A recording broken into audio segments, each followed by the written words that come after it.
আসসালামু আলাইকুম, আমি শাহিদ হাসান, পড়াশোনা করতেছি জাহাঙ্গীরনগর বিশ্ববিদ্যালয়ের মাইক্রোবায়োলজি বিভাগ 2021 সেশন। আমার বাসা হলো শরীয়তপুর। আজকে আমি টার্নোলজি পডকাস্টে আমি আমার মাইক্রোবায়োলজি বিভাগের যে পড়াশোনার অভিজ্ঞতা সেটা আসলে আমি শেয়ার করব আপনাদের সবার সাথে। আসসালামু আলাইকুম রহমতুল্লাহ। টার্নোলজি পডকাস্টে আপনাদের সকলকে স্বাগতম জানাচ্ছি। আমি তানভীর আহমেদ দিলয়। আজকে আমাদের দ্বিতীয় পর্ব। এই পর্বে আমরা আমন্ত্রণ জানিয়েছি জাহাঙ্গীরনগর ইউনিভার্সিটির মাইক্রোবায়োলজি ডিপার্টমেন্টের একজন ভাইকে।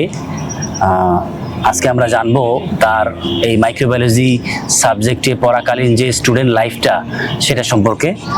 তো ভিডিওটি অবশ্যই আপনাদের জন্য অনেক হেল্পফুল হবে, আপনারা শেষ পর্যন্ত লেগে থাকুন। আর এই ভিডিওটি স্পন্সর করেছে হায়াওয়্যার। এটি একটি ইসলামিক ফ্যাশনের ব্র্যান্ড। এই ব্র্যান্ডের বর্তমানে একটি ক্যাম্পেইন চলছে। দর্শক, হায়াওয়্যার ব্র্যান্ডের পক্ষ থেকে আমাদের আজকের যে গেস্ট আছেন সেই গেস্টকে আমরা আমাদের একটি পারফিউম উপহার দিতে যাচ্ছি। এটা আপনার জন্য ভাইয়া। আর যে ধন্যবাদ। আমাদের এই পারফিউমের যেই 10 সেটের কম্বো প্যাকটি আছে সেটা যদি আপনারা পারচেস করেন সেক্ষেত্রে আপনারা আমাদের যে হায়ার ব্র্যান্ডের র্যাফেল ড্রতে অংশগ্রহণ করতে পারবেন। সেক্ষেত্রে আপনারা ওমরা প্যাকেজ থেকে শুরু করে ইয়ামা এফজেড বাইক, ল্যাপটপ, আইফোন সহ বেশ কিছু পুরস্কার এখন তারা অফার করছে। আপনাদেরকে আমরা আমাদের ভিডিও লিঙ্কে তাদের যে পেজের লিঙ্ক সেটা দিয়ে দিব, আপনারা ভিজিট করে আসতে পারেন। আসসালামু আলাইকুম ভাইয়া, কেমন আছেন? ওয়ালাইকুম আসসালাম, আলহামদুলিল্লাহ। আপনি কেমন আছেন? জি আছি আলহামদুলিল্লাহ ভালো। টার্নোলজি পডকাস্টে আপনাকে স্বাগতম জানাচ্ছি। আজকে আমাদের পডকাস্টের দ্বিতীয় পর্ব। ভালো ভাইয়া, একদম শুরু থেকেই শুরু করি চলেন। তো আপনার নাম, আপনার গ্রামের বাড়ি, আপনার স্কুল কলেজের নাম এবং ছোটবেলার যে দিনগুলো কেমন ছিল সেটা সম্পর্কে যদি আমাদেরকে একটু বলতেন। আচ্ছা, আমি শাহিদ হাসান, পড়াশোনা করতেছি জাহাঙ্গীরনগর বিশ্ববিদ্যালয়ে 50তম আবর্তন। আমার গ্রামের বাড়ি আসলে শরীয়তপুর জেলার ডামুড্ডা থানায়। আর আমার শৈশব কাটছে আসলে আর 5টা সাধারণ শিশুদের মধ্যেই। মানে একটু রেস্ট্রিকশন ছিল, বাবা মা যেহেতু প্রাইমারি স্কুলের টিচার ছিলেন, একটু রেস্ট্রিকশন ছিল। আবার একটু বন্ধুদের সাথে বাদরামো করছি। আর একদম শুরুতে যদি আমার প্রাথমিক শিক্ষার কথা বলি, শিক্ষা শুরু হয়েছে হলো যে আমার প্রাইমারি স্কুল 1 নং ডামুড্ডা মডেল সরকারি প্রাথমিক বিদ্যালয়। এরপরে আমাদের বাসার পাশে একটা হাই স্কুল ছিল, ডামুড্ডা মুসলিম উচ্চ বিদ্যালয়। সেখান থেকে আমি 8ম শ্রেণী পর্যন্ত পড়াশোনা করি। দেন আসলে একটু ভালো স্টুডেন্ট ছিলাম, বা বাবা মা একটু স্বপ্ন ছিল যে ছেলে ঢাকা পড়াশোনা করবে। সো ক্লাস 9-এ আমাকে আসলে ঢাকায় পাঠিয়ে দেয়, ঢাকার শহীদ পুলিশ স্মৃতি স্কুল অ্যান্ড কলেজ, মিরপুর 14-তে। ওইখানে আসলে আমাকে ভর্তি করে। ওইখান থেকে এসএসসি দিলাম, দেন ঢাকা সিটি কলেজ থেকে এইচএসসি, এরপর তো এখানে ভর্তি হলাম, এই আর কি। আচ্ছা, তো পরবর্তীতে আমরা জানতে চাইবো যে ছোটবেলায় পড়াশোনায় কোন বিষয়টা আপনাকে আসলে টানতো, কোন সাবজেক্টে আপনি ভালো ছিলেন, কিংবা কোন বিষয়টা সম্পর্কে আপনার একটা ভালো লাগা কাজ করতো? আসলে ছোটবেলায় আমি জানি না কাউকে পড়াশোনা টানছে কিনা, বাবা মা আমাদেরকে সবসময় পিটাই পড়াইছে। সো খুব বেশি একটা কোনো কিছু ভালো লাগতো না, তবে বিজ্ঞানটা একটু ভালো লাগতো, যে ছোট ছোট মানে বিভিন্ন জিনিস দেখাইতো। সেটা ক্লাস 6-7 বা 8-এর কথা বলতেছি। সো এছাড়া আসলে অন্য খুব বেশি একটা পড়াশোনার প্রতি আগ্রহ ছিল না। বুঝতে পারছি। পরবর্তীতে জানতে চাইবো যে প্রথম কবে মনে হয়েছিল যে বিজ্ঞানের আপনার মানে সায়েন্স নিয়ে আপনি পড়বেন, সেটা আপনি কবে ফিক্স করেছিলেন? ক্লাস 9-এ উঠে নাকি তার আগে থেকে আপনার মনে হচ্ছিল সায়েন্স নেবেন? আসলে মানে আমাদের প্রচলিত সমাজ ব্যবস্থায় আসলে ওইরকম ফিক্স করার কোনো জায়গা থাকে না। যেহেতু আপনাকে একদম শুরুর দিকে বললাম যে একটু ভালো স্টুডেন্ট ছিলাম, সো আমাদের সমাজে মনে করে যে একটু ভালো স্টুডেন্ট মানেই সায়েন্সে পড়বে, সায়েন্সে না ভর্তি করলে, বাবা মা শিক্ষক ছিল, ছেলে যদি সায়েন্সে না ভর্তি করে তাহলে তারপর মানুষজন, হ্যাঁ, শিক্ষকের মান সম্মান চলে যাবে। সো ওই জায়গাটা থেকেই আসলে সায়েন্সে ভর্তি করেছে। আমার আসলে এরকম অবস্থা, হ্যাঁ, আমার আসলে ওইরকম কোনো সে ছিল না যে আমি ভর্তি হবো কি হবো না। তারপর জানতে চাইবো যে কলেজ লাইফে এসে মানে ইন্টারের যে এত বড় সিলেবাস, সেটাতে আপনি কেমন স্ট্রাগল ফিল করেছেন, বা মানে আলাদা কোনো আপনার টেকনিক বা অ্যাপ্রোচ ছিল কিনা সেটা উত্তরণের ব্যাপারে? ইন্টার লাইফটা যেটি বলেন বিস্তারিত। ইন্টার লাইফটা আসলে কি, মানে এত ছোট একটা সময়, যে ছোট সময়টা আসলে বেশিরভাগ স্টুডেন্ট খুব বাজে রকমের একটা ধাক্কা খায় এসএসসি লেভেলের পরে ইন্টার লেভেলে। যে এটা হয়তো আমাদের শিক্ষা ব্যবস্থার জন্য, অথবা এরকম হইতে পারে যে আমাদের যারা শ্রদ্ধেয় শিক্ষক আছে তাদেরও কিছু গাফিলতি আছে, নিশ্চয়ই। আবার আমাদের স্টুডেন্টদের একটা ইয়ে আছে, তখন নতুন করে আমরা শৈশব পার হয়ে একটু বড় হই, একটু মনে হয় যে অনেক বড় হয়ে গেছি। Teenage। হ্যাঁ, তো ওই জায়গাটা সবকিছু মিলে হ্যাঁ ধাক্কা তো খেয়েছি। সেই ক্ষেত্রে হায়ার ম্যাথটাই অনেক বেশি ভুগাইছে আমাকে। যদিও আলহামদুলিল্লাহ বলবো যে এইচএসসি আমাদের হয় নাই, হইলে হয়তো অন্যরকম কোনো কিছু হইতেও পারতো, মানে নেগেটিভ অর্থে বলতেছি। তো সেই ক্ষেত্রে এইচএসসি না হওয়ার কারণে আসলে বলতে পারেন যে একটা বেশি, হ্যাঁ বুঝতে পারছি। আপনি কত সালে ইন্টারমিডিয়েট পাস করেছেন? আমার এইচএসসি ব্যাচ হইলো আপনার 20-21। 20-21, বুঝতে পারছি। তো এখন জানতে চাইবো যে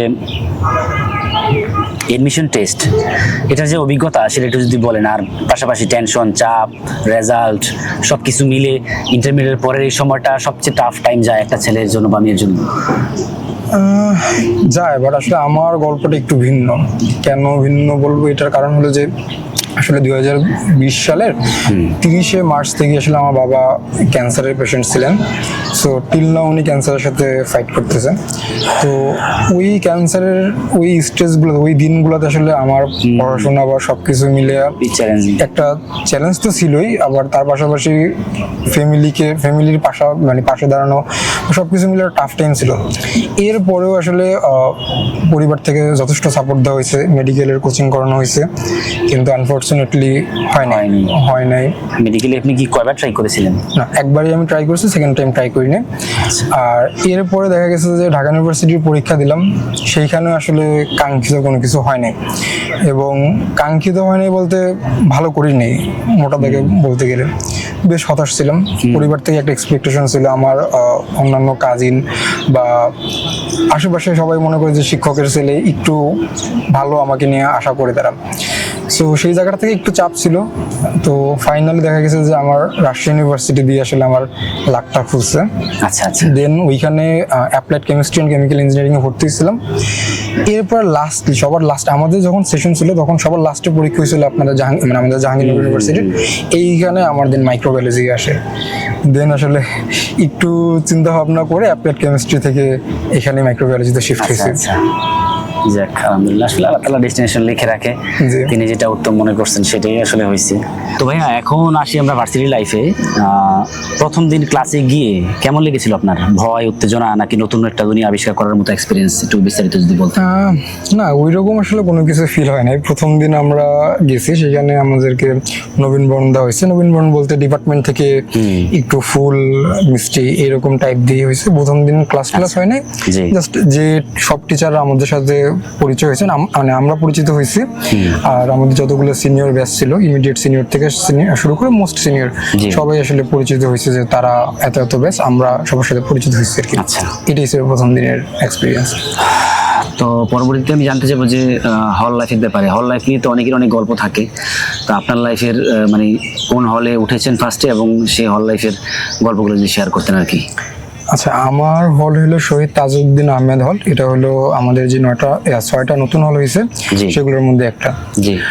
আর হল লাইফ নিয়ে বলতে গেলে এখানে ভালো আছে, খারাপও আছে। একটা রুমে 4 জন শেয়ার করা একটু তো সমস্যা হয় পড়াশোনার ক্ষেত্রে। আজকে আমার পরীক্ষা আছে, কিন্তু আমার রুমমেটের পরীক্ষা নেই, সো সে তো তার মতো করে এনজয় করে, বাট আমার তো সেটা আবার ডিস্টার্ব হয়।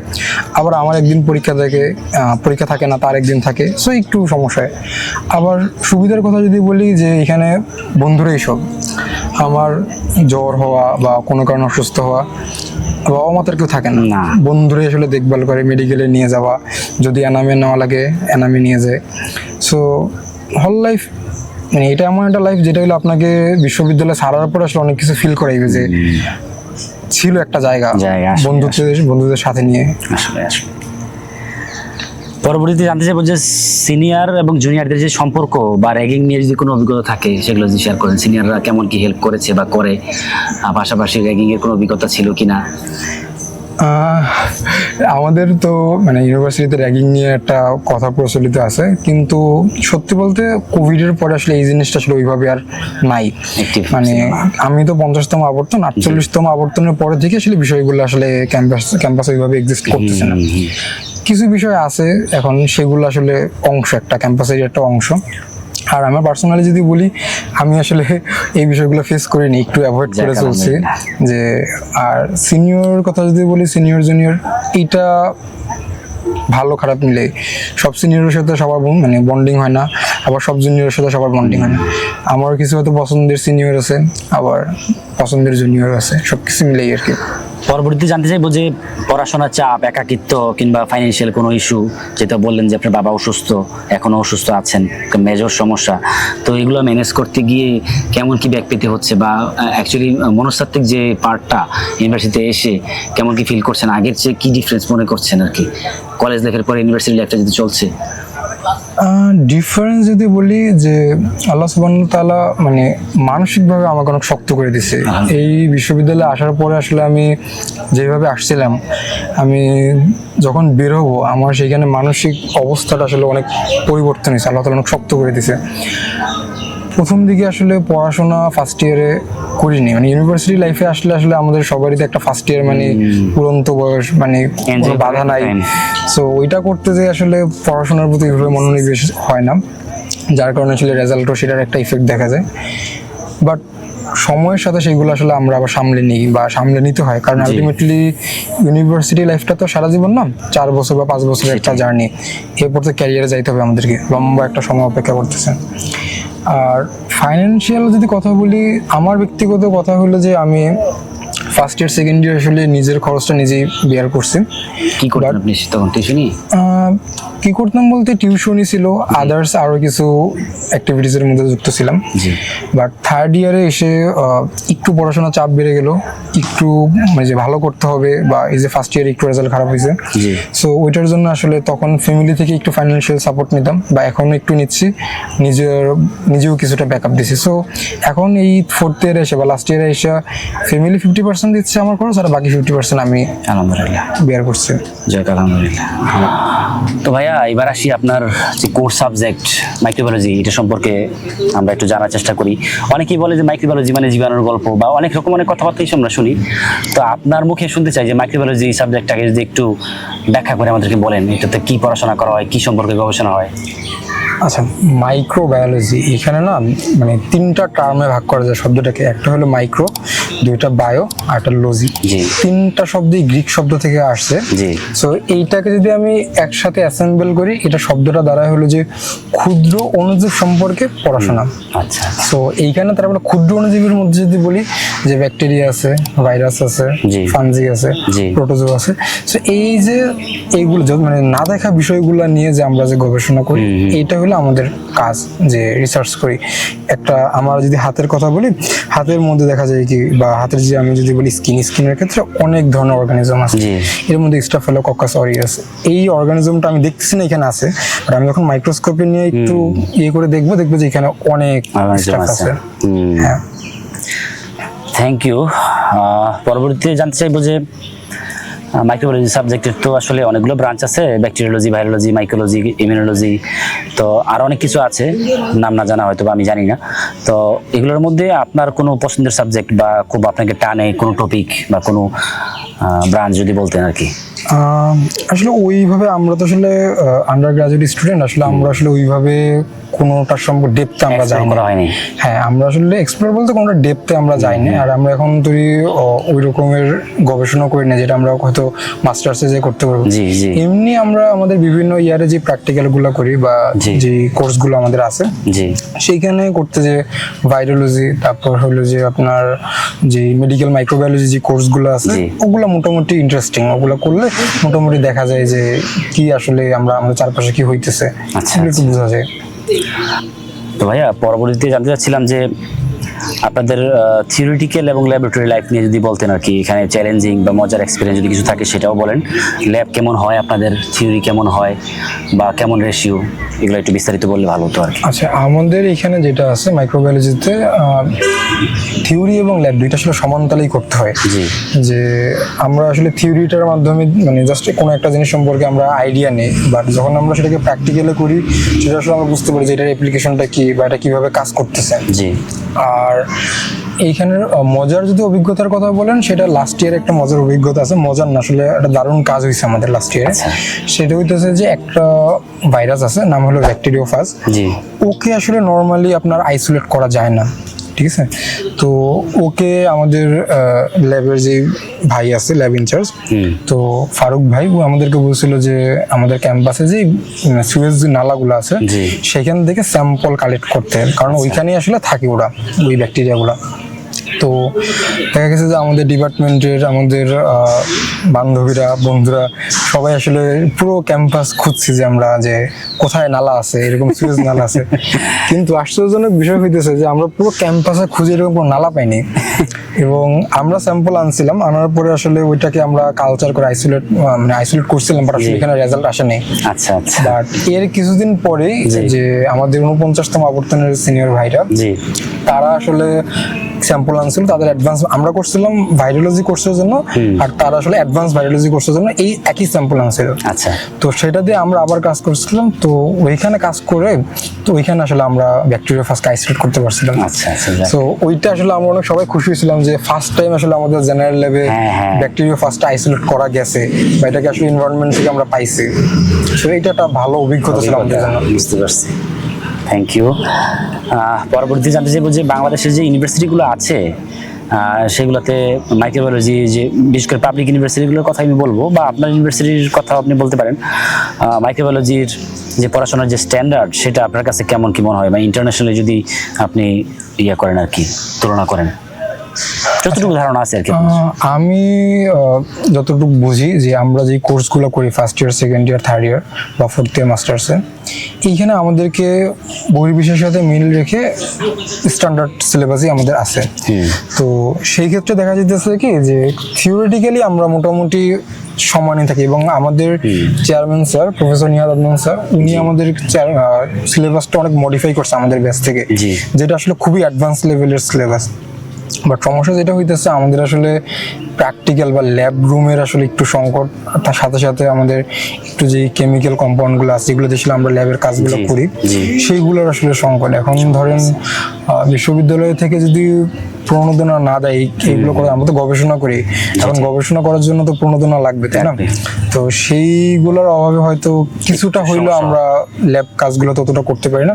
বাট থিওরিটিক্যালি বা যে কোর্সগুলো আমাদেরকে পড়ায়, অ্যাডভান্স ভাইরোলজি, ইমিউনোলজি, বা আপনার ধরেন মলিকুলার মাইক্রোবায়োলজি বা যেইগুলো আছে, মলিকুলার বায়োলজি, সরি, সেইগুলো মোটামুটি স্ট্যান্ডার্ড। মানে পরবর্তীতে আমি জানতে চাইবো যে রিসার্চ অপরচুনিটিজ আসলে আপনারা কতটা পান, পর্যাপ্ত মনে হয় কি, নাকি ঘাটতি আছে মনে হয় আসলে? আগের কোশ্চেনটার সাথে আমি একটা লিঙ্ক করবো, সেটা হচ্ছে যে আমাদের এখানে যতটুকু প্রয়োজন, আমরা আসলে আমাদের ইউনিটের মধ্যে সবচেয়ে প্রমিজিং সাবজেক্টটাই আমি বলবো যে মাইক্রোবায়োলজি। এখানে আসলে গবেষণা করতে চাইলে করা যায়, অনেক জিনিস এক্সপ্লোর করা যায়, কিন্তু ওই যে আগের মতো যে ফান্ডিং আমাদের গবেষণা করার জন্য, আমরা যে গবেষণাগুলো করতেছি সেগুলো অনেক এক্সপেন্সিভ, অনেক ফান্ডিং দরকার। এখন আমাদের যারা সদ্য শিক্ষক আছে তারা তো মানে বাসা থেকে টাকা এনে তো আমাদেরকে কতজনকে এসে তারা এই ফান্ডিংটা করবে। সো এই জন্য আসলে সরকারি লেভেল, সরকার থেকে বা বিশ্ববিদ্যালয় প্রশাসন থেকে আসলে ফান্ডিংটা প্রয়োজন, সেটা আসলে আমরা ওইভাবে পাচ্ছি না যতটা আমাদের প্রয়োজন। এই সাবজেক্টে পড়তে গিয়ে অ্যাকচুয়ালি সবচেয়ে কঠিন কোন জিনিসটা আপনি ফেস করেছেন, মানে যদি কোনো একটা টার্ম বা কোনো বিষয় যদি বলেন যে খুব কঠিন আপনার মনে হয়েছে এই মাইক্রোবায়োলজিতে পড়তে গিয়ে? আসলে এইটা ওইভাবে বলবো না আমি কঠিন, আসলে মানুষের সাধ্যের বাইরে কিছু নেই। সমস্যা একটা ফেস করছে সেটা হচ্ছে যে আমরা তো ধরেন বাংলা ভার্সন স্টুডেন্ট ছিলাম, বাংলা ভার্সন থেকে হঠাৎ করে ইংলিশ ভার্সনে শিফট হইতে যে দেখা গেছে যে আমরা একটু ব্যালেন্স করতে সমস্যা হয়ে গেছে, যে ইংলিশ ভার্সনে আমরা কিভাবে জিনিসগুলোকে পড়ে সেগুলোকে আমরা খাতায় তুলে ধরবো, এই জিনিসটা একটু প্রবলেম ফেস করছি। বাট এটা আসলে সাময়িক, এটা 2 মাস 4 মাস 6 মাস পরে আসলে আমরা এটার সাথে অ্যাডাপ্ট করে নিচ্ছি যে কিভাবে কি করতে হবে বা কিভাবে ভালো করা যায়, কিভাবে কি করবো। Thank you. তো ভাইয়া পরবর্তী যে প্রশ্নটা করতে যাচ্ছি বা যে বিষয়টা জানতে চাচ্ছি সেটা হচ্ছে যে মাইক্রোবায়োলজির যে চাকরির সুযোগ সেটা বাংলাদেশে আসলে কেমন, আর হচ্ছে একাডেমিক ছাড়াও health sector, Pharma, food testing industry বা হসপিটাল, ডায়াগনস্টিক সব জায়গায় কোথায় কেমন সুযোগ সুবিধা আছে যদি একটু বলতেন আর কি। আচ্ছা, তো এইখানে আমাদের দেশে ফার্মাসিউটিক্যালে বা ফুড ইন্ডাস্ট্রি বা বেভারেজ ইন্ডাস্ট্রি বা হসপিটালের সুযোগ আছে, নেই আমি এরকম বলবো না, বাট ধরেন যে ফার্মাসি ডিপার্টমেন্টে যেরকম সুযোগ আছে তার তুলনায় নিশ্চয়ই কম। কিন্তু সমস্যা হইতেছে যে আমাদের যতটুকুই সুযোগ আছে সেই সুযোগটা আসলে আমরা প্রপার পাচ্ছি না। এখন ধরেন আপনার প্রশ্ন হতে পারে যে কিভাবে পাচ্ছি না, এটা হলো যে ধরেন হসপিটালে কিন্তু প্রত্যেকটা হসপিটালে একজন মাইক্রোবায়োলজিস্ট থাকে বা একজন বা একাধিক মাইক্রোবায়োলজিস্ট এটা সিস্টেম মানে ওইভাবে আইন করাই আছে, লাগবেই। হ্যাঁ, যে যেই ক্লিনিক্যাল ডাটাগুলো আছে এগুলো একজন মাইক্রোবায়োলজিস্ট ভেরিফাই করবে। কিন্তু দেখা যাইতেছে কি আমাদের দেশে আসলে এই জায়গাগুলোতে ডাক্তাররা আসলে একটা কোর্স করে এই জিনিসগুলো তারা ভেরিফাই করে, বাট যেটা আসলে ঠিক না। কারণ আমি 4 বছর মাইক্রোবায়োলজিতে অনার্স করে বা মাস্টার্স করে 1-1.5 বছরের যেই জ্ঞানটা পাবো বা যেই নলেজটা আমার থাকবে সেটা নিশ্চয়ই একজন ডাক্তারের একটা কোর্স করে সেই কোয়ালিটিটা মেনটেন করতে পারবে না, সম্ভব না। আবার ধরেন ফার্মাসিউটিক্যালে আমরা আসলে কোয়ালিটি কন্ট্রোল অফিসার হিসেবে আমরা ঢুকি, বা সেই ক্ষেত্রে আসলে একটা সার্টেন সময় পরে যে আমাদের ক্যারিয়ারের গ্রোথটা আসলে ততটা হয় না যতটা আসলে হওয়া উচিত। আবার ধরেন ফুড অ্যান্ড বেভারেজ কোম্পানির কথা যদি বলি বা বিভিন্ন কসমেটিক্স কোম্পানি, ওইখানেও কিন্তু একজন মাইক্রোবায়োলজিস্ট থাকে বা থাকার কথা, যে আসলে ওই প্রোডাক্টগুলোর কোয়ালিটি কন্ট্রোল চেক করবে। কারণ আপনি যদি একটা প্রোডাক্ট বাজারে ছেড়ে দিলেন বাট সেটার অনেক নেগেটিভ ইফেক্ট আছে বা সেটার মধ্যে কোনো কারণে মাইক্রো অর্গানিজম দ্বারা কন্টামিনেশন হয়, সেটা কিন্তু লাইফ থ্রেটিং হইব। এখন এই জিনিসগুলো ইনশিওর করবে কি যে এই প্রোডাক্টটা সেফ মাইক্রোবায়োলজিস্ট, একজন মাইক্রোবায়োলজিস্ট। বাট সেইটা আসলে আমরা আমাদের দেশটা আসলে মানে কি বলে এটাকে, এটা হ্যাঁ গোয়িং একটা কান্ট্রি, সো এইভাবে আসলে জিনিসগুলো মেইনটেইন হয় না আসলে। তবে বাহিরের যদি কথা আমি জানতে চাই যে বাহিরের এমনিতে সুযোগ সুবিধা কেমন, কি আপনি মনে করেন যে যদি কেউ বাইরে ক্যারিয়ার করতে চায় কোন কোন ক্ষেত্রগুলোতে মোটামুটি তার জন্য একটা সম্ভাবনাময় ক্ষেত্র হিসেবে আপনি মনে করছেন যদি দেশের বাইরে কেউ শিফট হতে চায়? আচ্ছা, এইটা আসলে আমি যদি বলি আমাদের তো বায়োলজিক্যাল ফ্যাকাল্টিতে 7টা, আমাদের জাহাঙ্গীরনগরে 7টা ডিপার্টমেন্ট আছে। এর মধ্যে টপ 1-2টা ডিপার্টমেন্ট হলো আমার মাইক্রোবায়োলজি, যেখান থেকে আসলে আমরা খুব সহজে চাইলে যে কোনো ডিসিপ্লিনে সুইচ করতে পারি। এটা হইতে পারে আপনার বায়োটেকনোলজি, বায়োকেমিস্ট্রি, অথবা হইতে পারে ধরেন ফার্মাসি বা এইরকম যে কোনো ডিপার্টমেন্টে আমরা সুইচ করতে পারি।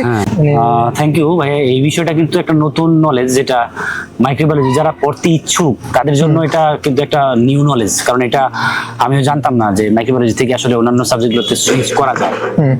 আচ্ছা বলেন ভাই। তো সেই ক্ষেত্রে ধরেন আপনার আপনি মাস্টার্স প্রোগ্রামে বা আপনি পিএইচডি প্রোগ্রামে যে আপনি শুধুমাত্র মাইক্রোবায়োলজিতে মাস্টার্স করতে পারবেন ব্যাপারটা এরকম না, আপনি অন্যান্য দিকে ডিসিপ্লিনে যেতে পারবেন। আর আমি যদি বলি যে কোন দেশে বা কোন দিকে আসলে আপনার জন্য অনেক বেশি অপরচুনিটিস আছে, ধরেন ইউএসএ তে আপনি ফুল ফান্ডেড আপনি স্কলারশিপ পাবেন, মানে যদি আপনি ওদের রিকোয়ারমেন্ট গুলা ফুলফিল করতে পারেন।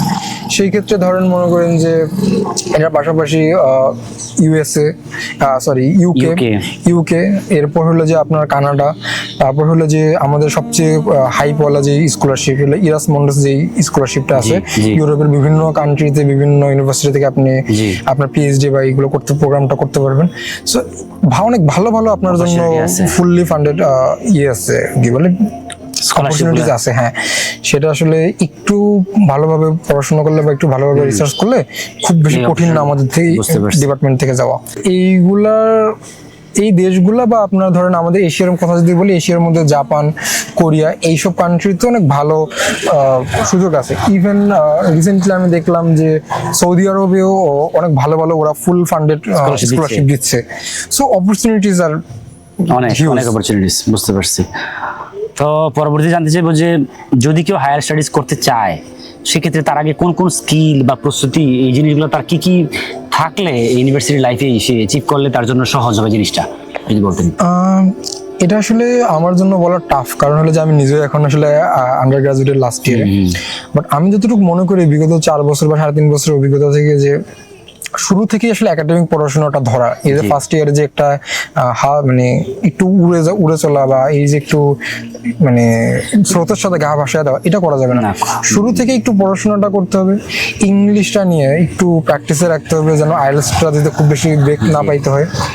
সো এই জিনিসগুলোর পাশাপাশি একটু যে বিভিন্ন যে টিচার আছে বা যারা আছে তাদের সাথে একটু কোলাবোরেট করে যে বিভিন্ন পাবলিকেশন আসলে একটু নাম রাখা যায় কিনা বা একটু কাজ করা যায় কিনা, মাইক্রোবায়োলজি যে বেসিক যে কাজগুলা যে আপনার প্লেটিং করা বা কালচার করা, বিভিন্ন যন্ত্রপাতি আছে, মাইক্রোস্কোপি আছে বা আরো যেগুলো আছে একটু হ্যান্ডেল করা শেখা। তো এইগুলো করলে আপনি দেখবেন যে দিন শেষে একটা সাধারণ স্টুডেন্টের সাথে আপনার সাথে অনেক পার্থক্যটা হয়ে যাবে। পরবর্তীতে জানতে চাইবো যে আসলে আপনার নিজের ক্যারিয়ারের ভিশনটা কি, আর 10 বছর পর আপনি নিজেকে কোথায় দেখতে চান বা কি ফিল করছেন, কোথায় যাওয়া উচিত, আপনার ইচ্ছাটা কেমন কি? এইটা আসলে বলা ডিফিকাল্ট। সেটা হলো যে 10 বছর পরে আমি চাইবো যে আমি আমার সেক্টরই থাকতে, আমি আমার মাইক্রোবায়োলজি রিলেটেড জায়গায় থাকতে। ইমিডিয়েট যদি প্ল্যানের কথা বলি, যে কোথাও একটা ঢুকে যাওয়া, ফার্মাসিউটিক্যাল ইন্ডাস্ট্রি হোক বা টিচিং প্রফেশন হোক বা কোথাও একটা ঢুকে যাওয়া, দেন সেখান থেকে আসলে দেশের বাইরে পিএইচডি প্রোগ্রাম হোক বা অন্য যে কোনো প্রোগ্রামে সুইচ করে ট্রাই করবো। একদম পুরোপুরি শিফট হতে যাচ্ছেন না বাইরে? আসলে কি এটা আসলে অতটা থট করি নেই, মানে বাবা মা এখানে সবকিছু মিলে একটা থাকে, তো আমরা যদি বাঙালি আমাদের সবারই মোটামুটি এই ধরনের কিছু টান থাকে। তো জানি না, আপাতত ইচ্ছা আছে যে পিএইচডি প্রোগ্রামটা বাইরে থেকে করব, বাকিটা সৃষ্টিকর্তার ইচ্ছে। ভাইয়া এখন একটা জিনিস জানার ছিল, সেটা হচ্ছে যে এই মুহূর্তে যারা এইচএসসি পাস করে ফেলেছে বা এইচএসসি পরীক্ষার্থী, তারা যদি মাইক্রোবায়োলজিতে অনার্স করতে চায়, সেক্ষেত্রে তাদের প্রতি আপনার সাজেশনটা যদি বলতেন। সাজেশন বলতে তাদের প্রতি আমার একটা হবে যে তারা কেমিস্ট্রি এবং বায়োলজিটাকে অনেক বেশি করে ফোকাস করবে, যেন অ্যাডমিশনে যে এইখান থেকে সর্বোচ্চ আউটপুট তারা নিতে পারে, এইটা তারা ট্রাই করতে পারে। পরবর্তী প্রশ্নটি হচ্ছে আমার, যে মাইক্রোবায়োলজি পড়াশোনার আসল মজা বা আসল কষ্ট আপনি যদি 2 লাইনে একটু বলতেন আপনার। মজা বলতে এইখানে ধৈর্যটা আপনাকে শেখাবে, এই জায়গাটা থেকে আপনি বুঝতে পারবেন যে ধৈর্যটা আসলে কি। আর কষ্ট বলতে আপনার অনেক নির্ঘুম রাত যাবে, অনেক বেশি পরিশ্রম হবে, এগুলি আর কি। পরবর্তীতে সর্বশেষ প্রশ্ন আসলে সেটা, যে আমাদের যারা দর্শক আছে বা যারা অনার্সে ভর্তি এখনো হয় নাই, ভর্তি হতে ইচ্ছুক, সেই সব ভাই বোনদের জন্য আপনার যদি কোনো সাজেশন থাকে একটু বলতেন শেষবারের মতো। সাজেশন বলতে আগের কথাটার সাথে আমি একটু মার্চ করব, সেটা হইতেছে যে অ্যাডমিশনের সময় অনেক কষ্ট আসবে, অনেক প্রেশার আসবে, বাবা মার প্রেশার থাকবে, আত্মীয় স্বজনদের প্রেশার থাকবে, পাশের বাসার আন্টির প্রেশার থাকবে। সো এই প্রেশারগুলোকে হ্যান্ডেল করে ধৈর্য হারা হওয়া যাবে না, একটু প্যাশন রেখে শেষ অবধি লড়াই করতে হবে, দেখা যাক কি হয়। থ্যাংক ইউ ভাইয়া, আপনাকে অসংখ্য ধন্যবাদ, আজকে আমাদেরকে সময় দিলেন। আশা করি পরবর্তী কোনো একটা ভিডিওতে আপনার সাথে আবার আমাদের দেখা হবে। তো সেই পর্যন্ত সবাই ভালো থাকবেন, সুস্থ থাকবেন। আসসালামু আলাইকুম রহমতুল্লাহ। জি ধন্যবাদ আপনাকে। আসসালামু আলাইকুম।